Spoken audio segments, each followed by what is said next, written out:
Mind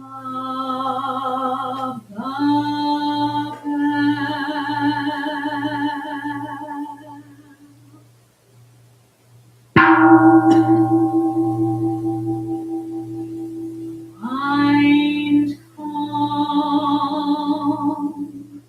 body at ease, breathing quiet,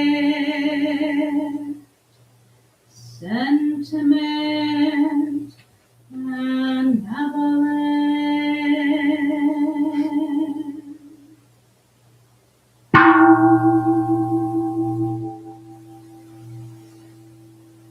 Dharma friend sitting still in vital silence,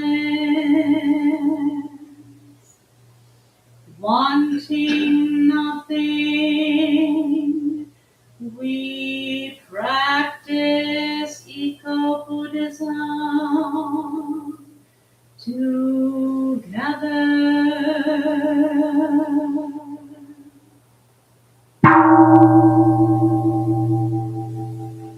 The sound of the temple bell booms for all to cease from conflict. May the way of Buddha usher in the dawn of non-violent global village forever.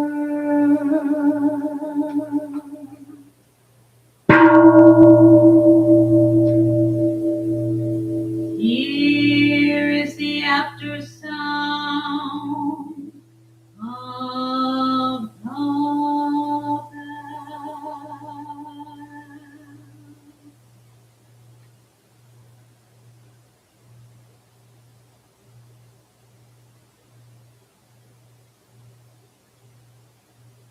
Thunder of silence, light after Dharma rain.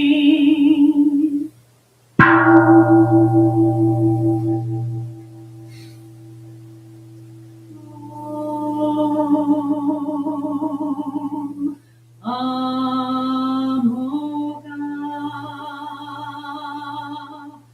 Vairochana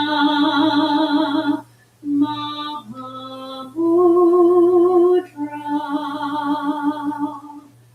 Manipadma Javala Pravartaya.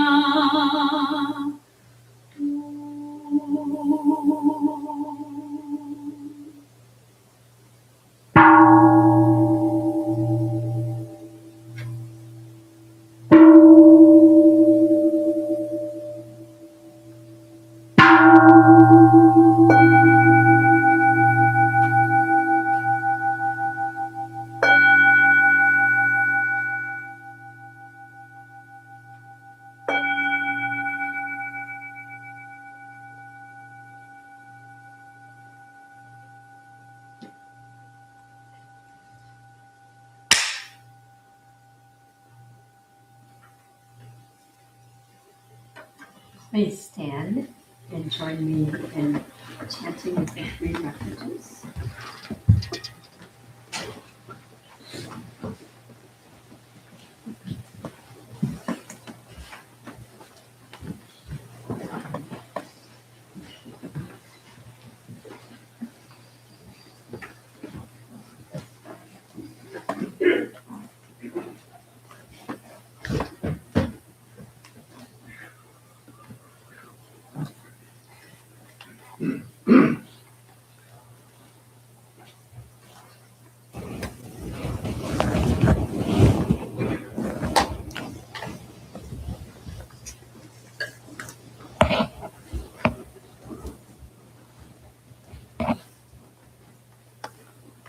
We will take refuge first in Sino-Korean and then in English.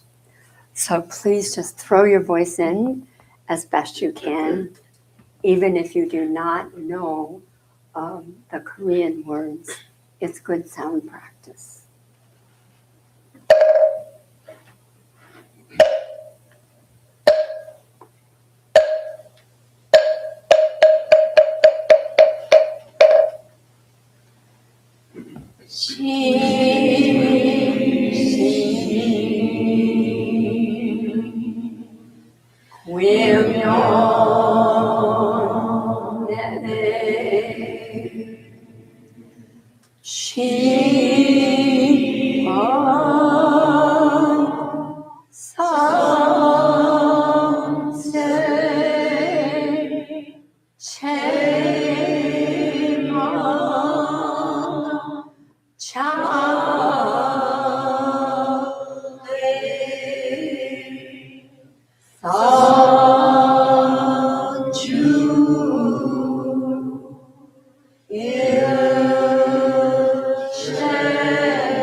I go for refuge to the Buddha. I go for refuge to the Buddha. And resolve with all beings. And resolve with all beings. I will cultivate a heart of enlightenment. I will cultivate a heart of enlightenment. And realize the great way. And realize the great way. I go for refuge to the Dharma. I go for refuge to the Dharma. And resolve with all beings. And resolve with all beings. I will penetrate the teachings. I will penetrate the teachings. And uncover oceans of wisdom. And uncover oceans of wisdom.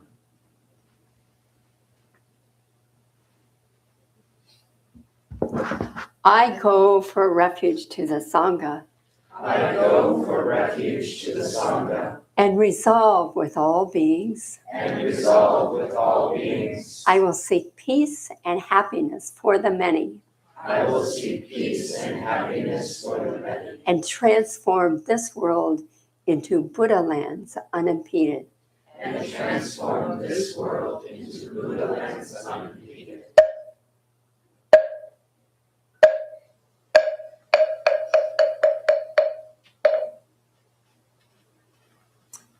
Now, if you would remain standing for one moment more while we read our dedication to ancestors.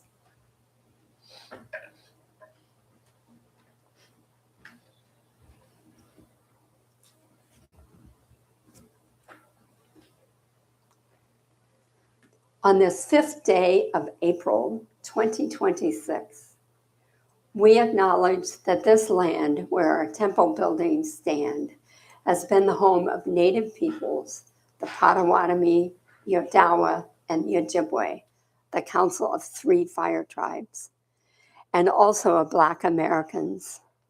We know that this neighborhood used to be a historically Black neighborhood during times of sanctioned racial segregation and oppression.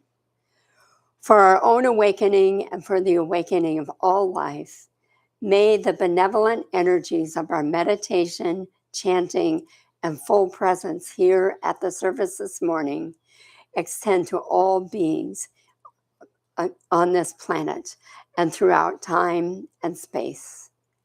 May there be a deepening of our interbeing. May peace prevail and wars cease. Making 3 bows to the altar.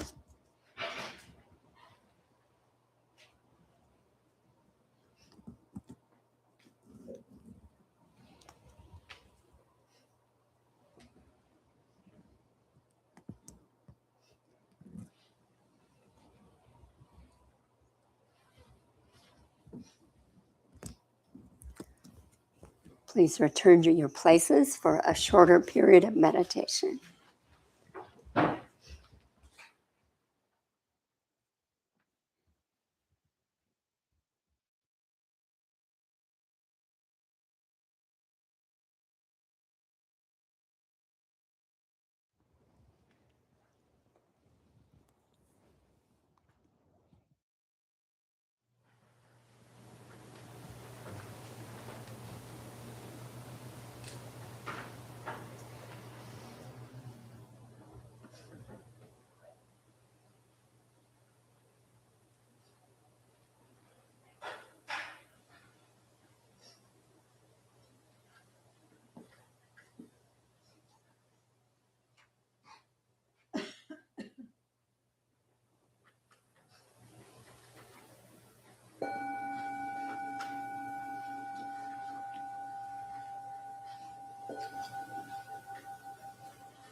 Please join me in some mindful stretching as an end to our meditation practice.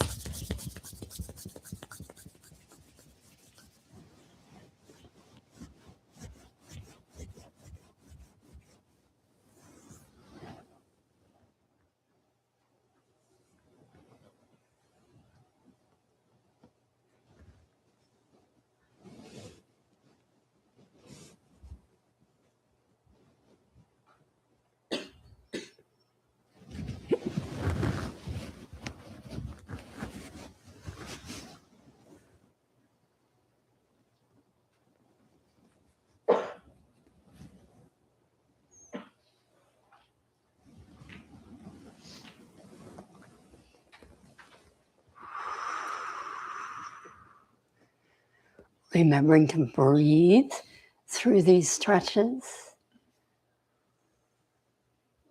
Feeling a good stretch of your lower back.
Please sit comfortably.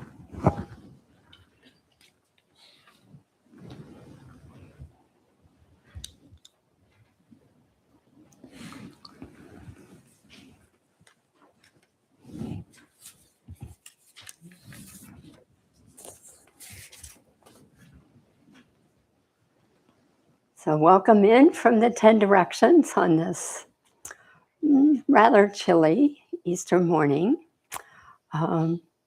And sending warm wishes to family and friends and other traditions. I think is it Passover too? Yes, Passover too. So many holidays being celebrated right now. So I just got back from 3 weeks in Chicago, and while I was there, had an opportunity. It was kind of my spring break. so that the priest there, Tana, could go on his spring break. It's fun to be at a different temple, even though a lot of things were the same. So they have Sunday services there, just like here. They have early morning and evening practices. They have together action. They have residence, all these kinds of things. But somehow it felt like a whole lot less work just being in a different place. The interesting thing about having a whole lot less work was I'm not used to having all that free time. So I just, it's like I had time to listen to podcasts and read books and go for walks um, and so on and so forth. And I also had extra time, it seemed, to think and ruminate, which maybe is not the most comfortable thing um, because I'm going through a life transition right now, and I'm sure almost everybody in this room is undergoing some life transition. So mine happens to be I'm stepping out of this role of director of this temple in a couple of months. So it's kind of a retirement. And it brings up all these questions. It's like, well, what will I be doing after that? Where will I be living? What will be my purpose? All these things. And so it feels kind of aimless, uh, not quite knowing how to find my way. Does this sound familiar to anybody? Yeah. For some of you, it might be you're about to graduate from college, or you're about to um, start a new job, or something like that. So, our topic today is wayfinding. When we find ourselves in this state of sort of uncertainty, not knowing where to go or what to do, what do we do? So, one of the podcasts I listened to was from Joan Halifax, and she's with the Santa Fe Zen Center. And they were talking about the state of the world being in this really sort of big, uncertain time, this big transition, and how to deal with that. And one of the things that they came up with is be a little aimless for a while. So that piqued my curiosity. What did she mean by that? So when I looked into it, there are, in many Buddhist traditions, 3 gates of liberation, 3 gates, 3 ways to help us get out of our fear and suffering. So the first is emptiness, the second is signlessness, and the third is this aimlessness. So as I thought about maybe these wayfinding methods, a story came to mind for me, something that Haju surfaced for us about a year ago, and it ended up in one of our e-bulletins. And it is about wayfinding, and it relates to these 3 gates. So let me read you the story. This appeared in On Being. It's a story about Ninoa Thompson, who, as a young man and native Hawaiian, was mentored by one of the last wayfinders, who are people that used to get into these canoe-like boats and then head out into the ocean for thousands of miles. And out of a whole ocean, they were able to find land. They were able to find Tahiti. And they had all kinds of amazing qualities. This was before sextants. This is like, how did they do this? And so his mentor, Mao, was teaching him, and he was about to go off on a journey to Tahiti, a modern day journey. And Mao took him out to the shoreline, and they were standing there looking out into the ocean. And Mao said to him, "Can you see the island? Can you see Tahiti?" And he said, "No, I can't see it." He said, "In my mind's eye, I can." And Mao said, "That's how you will find it. Keep it in your mind's eye." So a few other details about this journey. As the canoe of 14 rowers navigates through the ocean, the wayfinder Mao sits at the back of the boat, studying the rhythm of the waves. He uses his memory of stars, habits of birds and fish, routes through reefs and atolls. He never sleeps for more than a few hours at a time. A moment of vagueness, and the vessel could drift off course and crash into a reef. So can you see those 3 doors of liberation in this story of wayfinding? Let me point out what I think some connections are. So first, emptiness. This means that we don't have a fixed self. Instead, we know that we're always in this state of change. But it also means interconnectedness, sort of this deep ways that we interact with one another. The wayfinders are totally at one when they're out in this ocean. The waves, the birds, the fish. So it feels liberating to be connected to everything like this and not just navigating this vast ocean all by yourself. So second gate of liberation, signlessness. This means no fixed forms or signs. They didn't use sextants. They didn't have a depth finder. There was no GPS.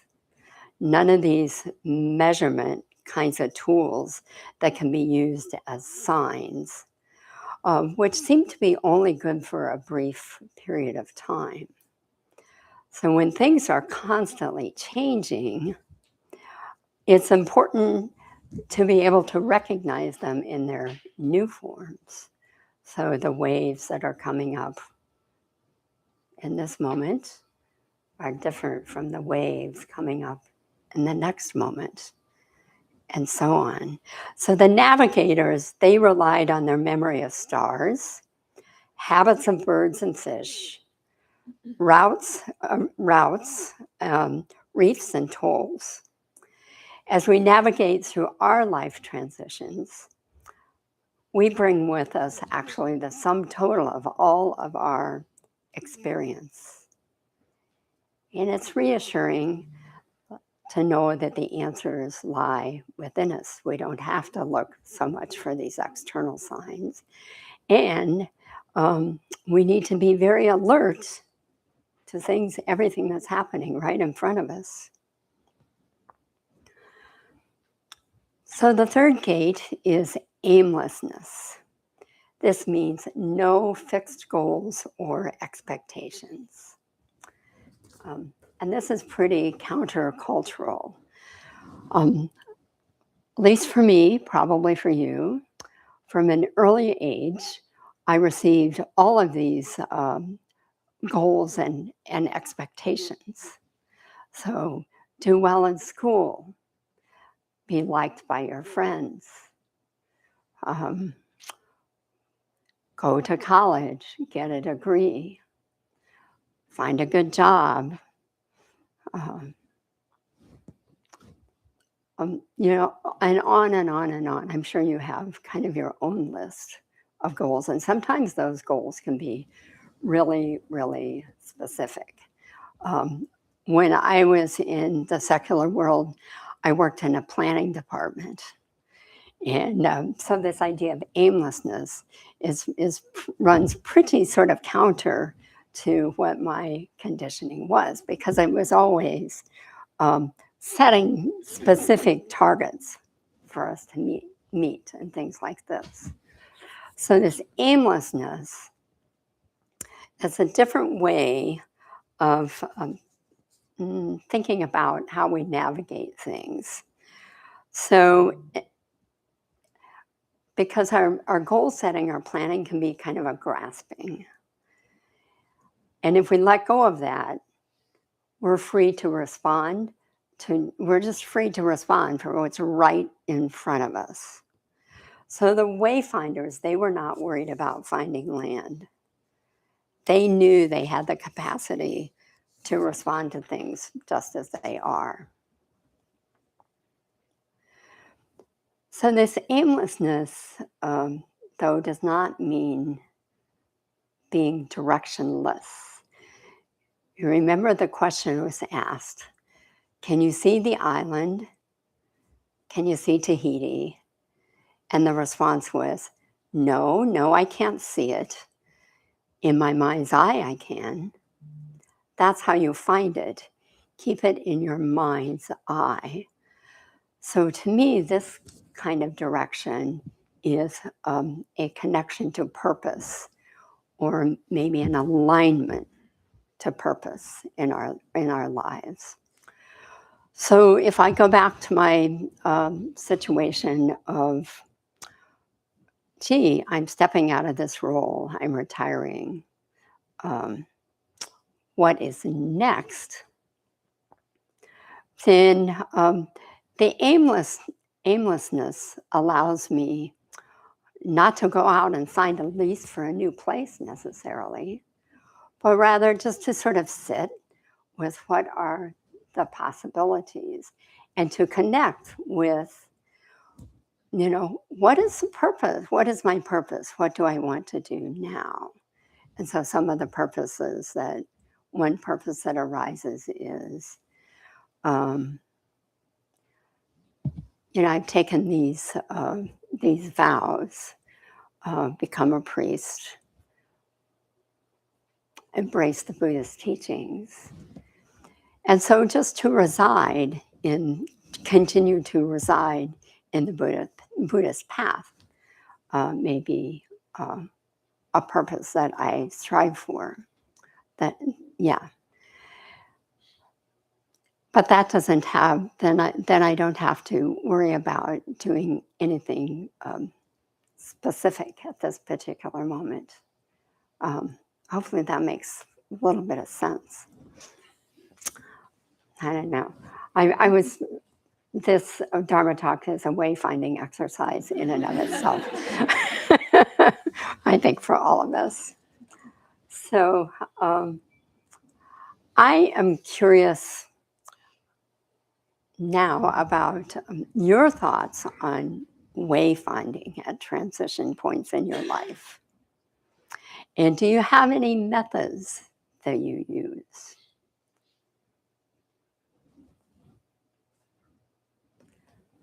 I'm just going to see what comes up for you for now. So yeah, if we could pass the microphone. Mm-hmm.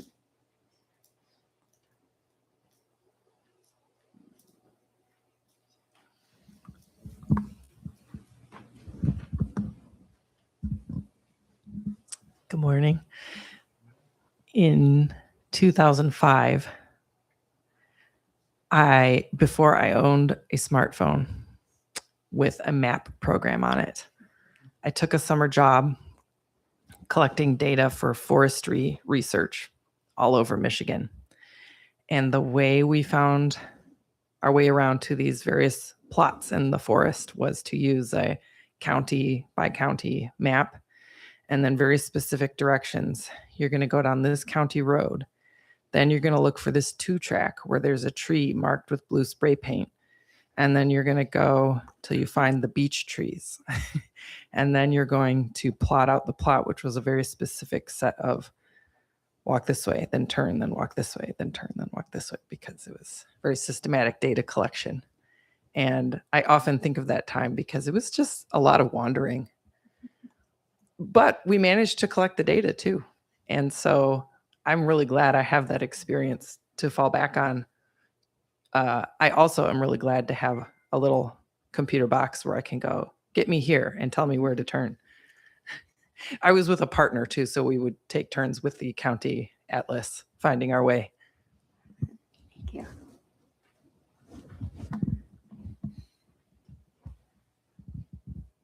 Well, Moom, I don't have good advice for you because I've retired twice and failed at it. But I work part-time, so that's my solution.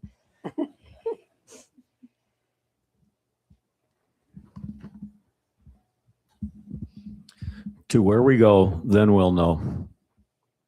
In the shadows, in the light, out on the front stoops, out in the back now. Midsection of one of my songs, the extended version. There's the you version, where you go. In paranoia, they'll find you. I've dodged a lot of bullets in my life, 2 million miles worth of taxis. Some cross-country hitchhiking at 40, try that. Wow. Yeah. I found that the only way to start is with emptiness and humility, to restart. And interestingly enough, that was a big part of our discussion this morning at breakfast. Yeah. The Eightfold Path. Take it.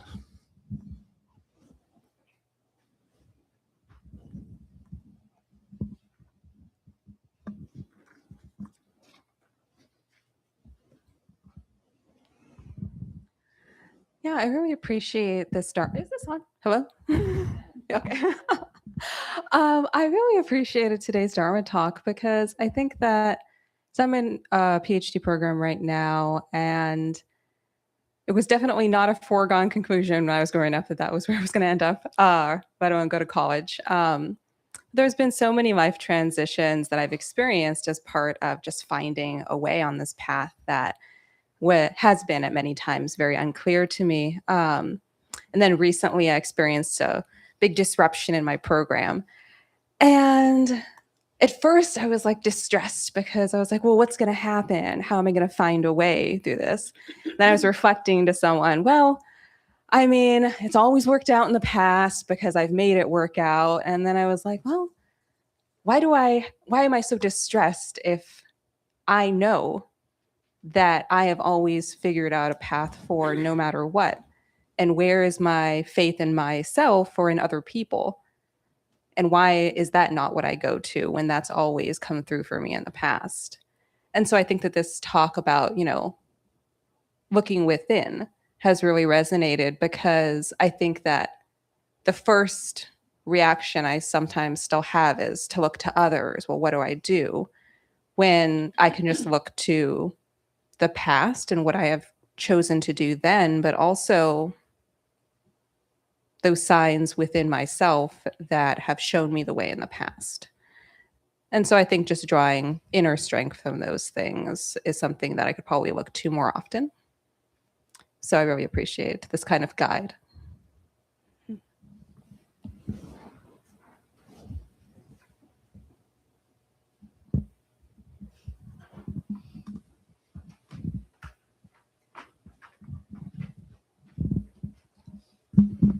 Thank you, Mom, for your Dharma talk. I don't know if this is related or not, but the first words my teacher spoke to the Sangha was help others. And he told me, he said, young child, if you look for it, you won't find it. But if you look at it, it's always there. So I learned to look at it and not look for it. The young lady spoke about 2005. 2005, I had a major surgery. I made a decision to allow them to surgically remove 7 feet of my intestines so it could be transplanted into my brother. I didn't know the outcome and I wasn't interested. all I heard was my teacher's voice, help others. And I made a decision to help my brother. So I don't look for anything, as he told me. Learn to live without expectations. He said, don't expect anything. Allow yourself to stay open to everything. And that's how I start each day. Open and empty, silent and still. Thank you.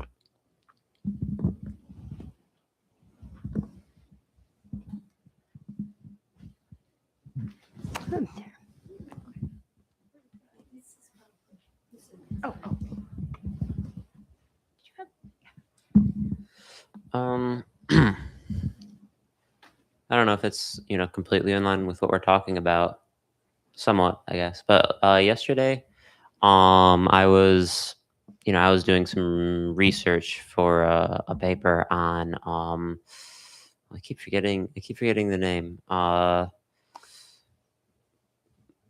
Pyrrhonism,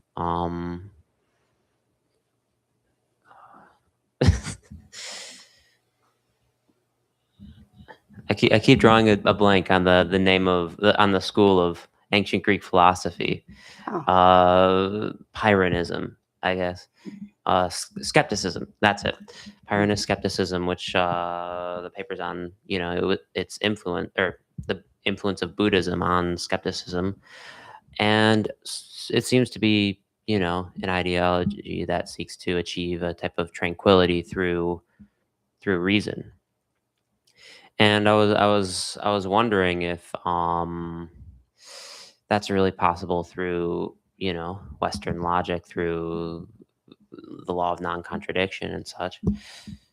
And I don't know. Eventually, while thinking about this, I started thinking about I started thinking about afterlife, which in my eyes doesn't seem to be in line with Western logic, and I'm wondering, should I, believe in an afterlife? Does it seem right to me that, I guess, a soul that hasn't achieved a type of tranquility, that hasn't found peace with itself, can cease to exist? And then and this troubles me for a little bit, but I start to think, I don't need to worry about this, it will only cause suffering the more I ponder this type of question. And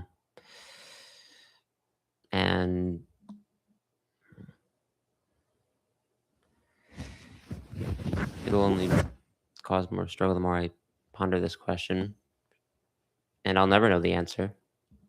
So I'd be more peaceful and more attached, and less attached to my own being if I don't question, if I don't think, if I don't really worry about whether or not there's an afterlife or whatever. Yeah, thank you.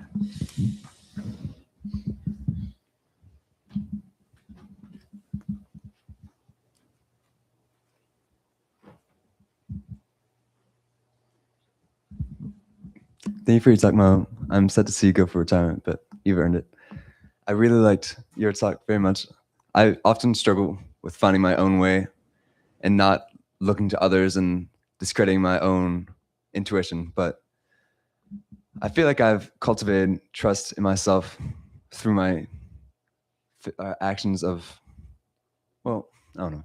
I think a way to be sure that you're going to find your way in great times of change is to cultivate trust in yourself and be true to yourself and make good on your own promises.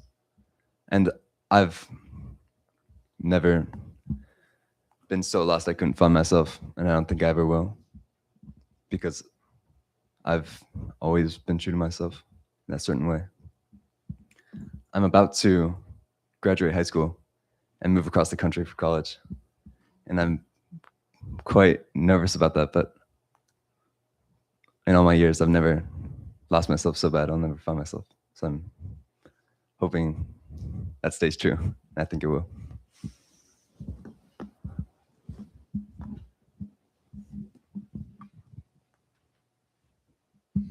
Thank you for your talk and thank you for all of your shares. I love things that have been shared here today.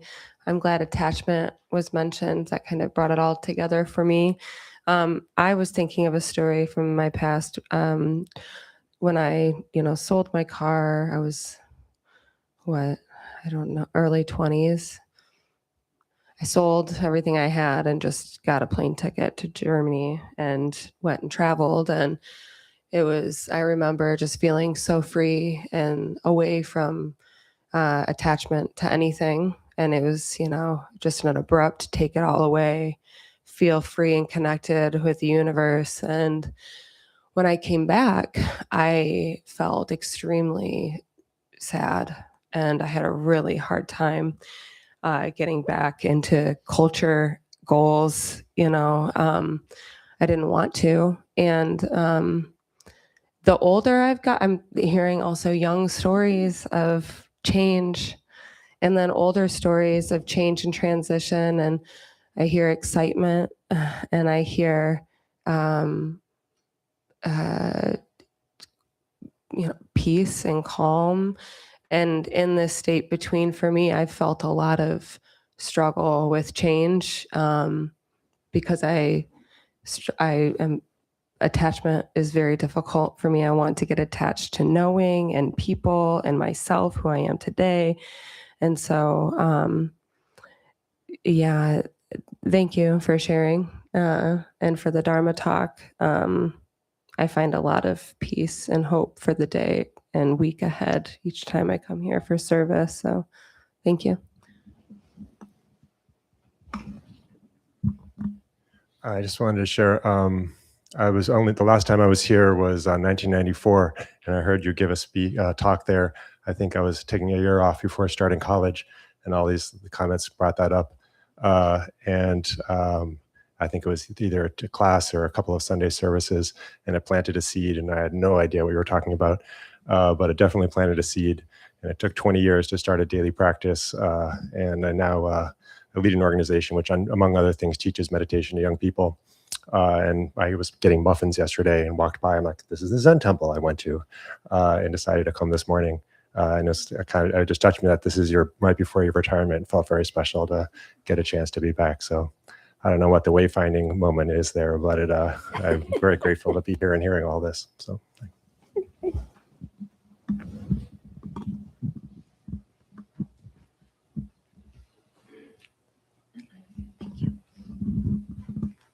I had a real concrete experience of wayfinding during the practice this morning. When I walked in this morning, I was feeling very agitated. And so I sat down to practice, and I hear sounds when I practice, just the sounds in the environment. And I was pretty distracted and feeling really agitated. So, I realized the thing to do right now is to be in the present moment. And my present moment is I'm feeling agitated, and I just named it. And then I named anger, and then I named anxiety. And I was just with the feelings that were coming up because I couldn't focus on sounds. And it really helped me get centered and get grounded.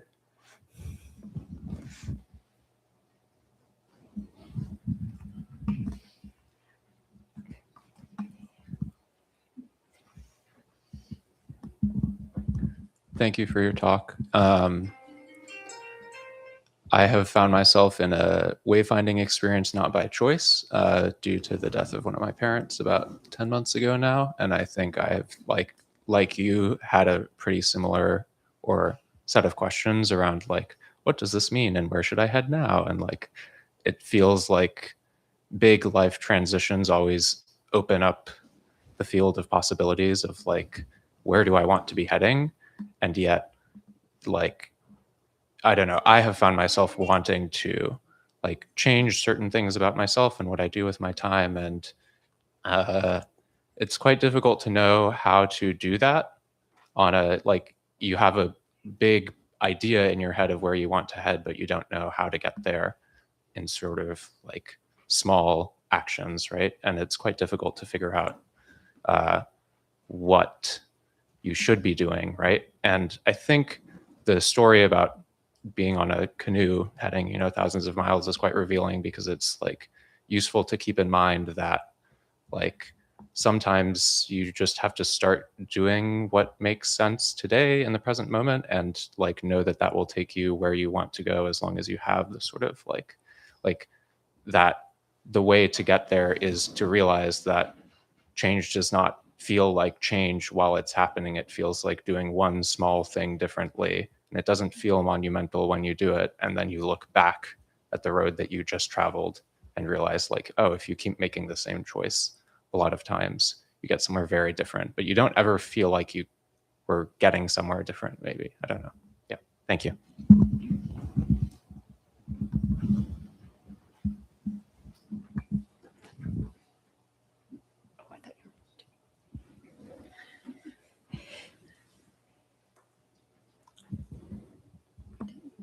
Okay, thank you for all of your wisdom. Oh, you can keep it, actually, because you'll be doing announcements soon. So, does this young man want to say something, or just like to raise his hand? I'm making a new channel, and I made my first video, and I'm gonna make 6 or 7 videos. And thank you. Okay, thank you.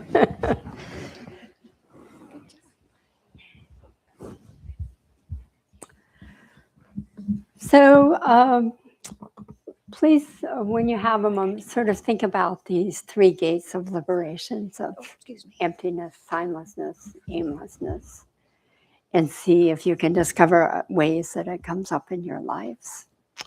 So let's leave it there for today. We'll say the 4 great vows and then have some announcements. All beings, one body. All beings, one body. I vow to liberate. I vow to liberate. Blind passions, one root. Blind passions, one root. I vow to terminate. I vow to terminate. Dharma gates, one mind. Dharma gates, one mind. I vow to penetrate. I vow to penetrate. The great way of Buddha. The great way of Buddha. I vow to realize. I vow to realize.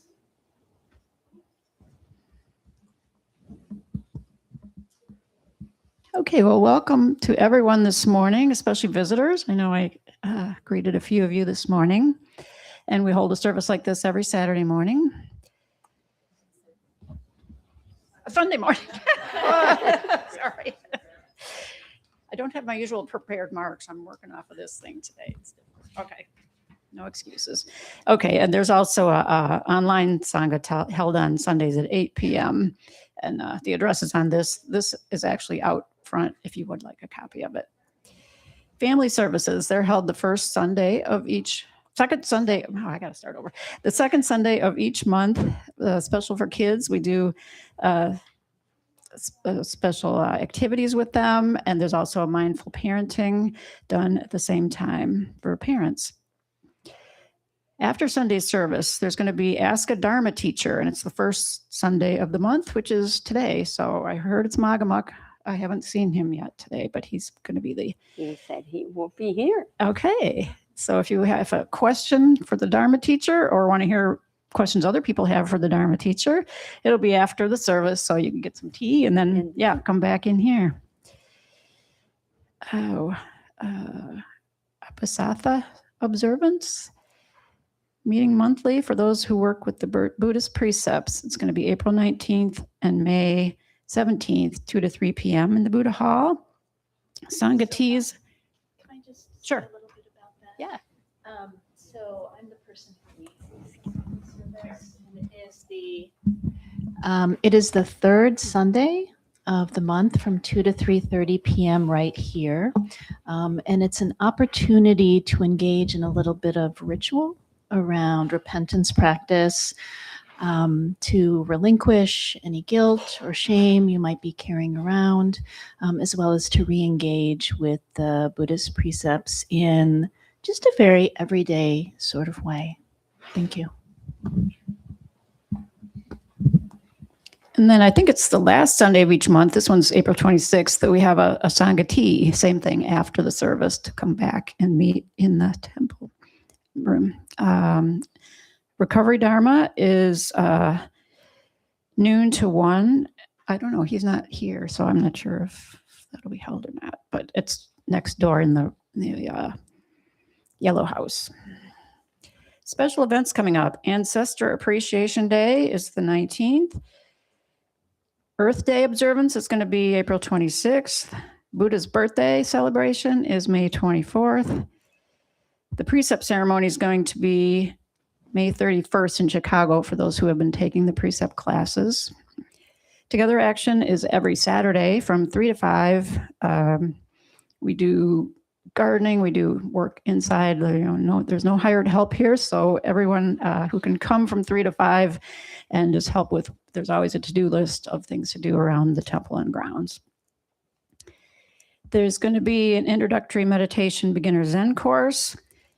There's one that starts 5:30 on 5 Thursday evenings from 6:30 to 8, starting April 23rd. And then they also do it as an overnight, all in one weekend from Friday at 7 p.m. through Saturday, April 17th. It's April 17th and 18th. And they're going to do another one May 22nd and 23rd. Okay, here's one I'm doing. Spring Art and Meditation Retreat. It starts this coming Wednesday at 7 p.m. and it's going through Sunday. Overnight accommodations and meals, great meals included. There's some study groups in the Sangha House Meditation Hall. There's member sitting and study group Wednesdays 6:30 to 8, either in Zoom or in person. And there's a Way of the Bodhisattva study group Thursdays from 9:15 to 10 a.m. Same thing, Zoom or in person. And then for your health, we have Qigong Mondays 6:30 to 8 and yoga Tuesdays 6:30 to 8, and that's held in here. And we have tea after the service, as I mentioned. You can all join us. Thank you. What about the fishbowl? You know what? That's not on this one. Thank you. Okay. So, yes, we run on your donations of time and money, and the money end of it. Yeah, there's a fishbowl out there for cash. And now we have also ways that you can pay electronically out there, too. Thank you.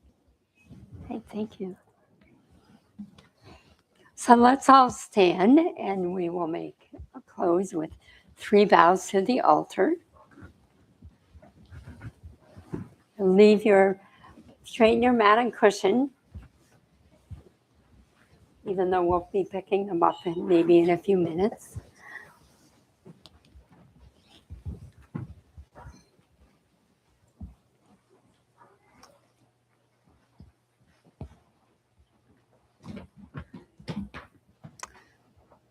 So just facing the altar, feeling the contact of your feet with the floor, breathing, and 3 deep bows in appreciation for our time together.